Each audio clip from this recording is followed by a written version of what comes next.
Konnichiwa, salut à tous. Aujourd'hui, nous sommes au Tokyo Game Show, l'énorme salon gaming au centre de convention Makuhari Messe dans la préfecture de Chiba. Et on va s'intéresser exclusivement aux jeux indépendants. Alors, la zone des Indies Games, jeux indépendants, c'est une zone internationale avec des dizaines de titres. Et leur particularité, c'est que ces jeux ne sont pas fabriqués par de grosses sociétés mastodontes du jeu vidéo. Là, il y a un jeu qui, pour moi, illustre à merveille ce que doit être un jeu indépendant. Ça s'appelle Batloon, ça tourne sur Switch. On peut y jouer jusqu'à 4 personnes et on joue le rôle d'un ballon. Donc on fait gonfler son ballon et ensuite, quand il dégonfle, on le dirige et on essaye de projeter ses adversaires contre des pics pour les faire éclater. Donc ici, pas d'effets spéciaux de ouf, pas de cinématique qui dure 3 quarts d'heure, juste du fun, du fun, du fun, parce que pour moi c'est ça l'essence du jeu vidéo.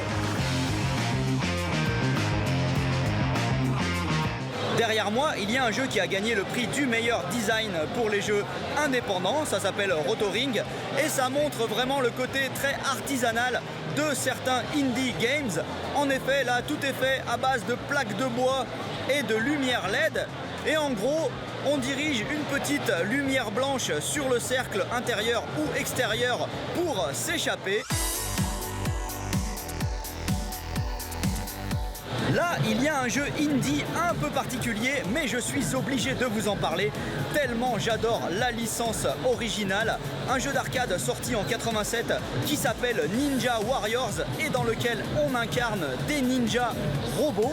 Et là, une petite société qui s'appelle Natsume Atari a réussi à négocier avec Taito pour avoir le droit de faire la suite à la fois sur Switch mais aussi sur Super Nintendo. Ici, il y a l'un des jeux les plus barrés de la zone. Alors, ça marche avec un vrai carton, avec un capteur à l'intérieur. Et l'idée, c'est qu'on doit se cacher. Bon, moi, se cacher dans un carton directement, je pense à Metal Gear. Mais là, pas du tout. On incarne un salaryman qui a trop bu et qui essaye de rentrer chez lui. Sauf que comme il est complètement nu, s'il croise quelqu'un, il doit impérativement se cacher. Sinon, c'est game over. Voilà, je viens chaque année dans cette zone et chaque année, elle ne me déçoit jamais. Je crois d'ailleurs que les jeux indépendants, c'est ce que je préfère au Tokyo Game Show. Allez, à plus. Ciao.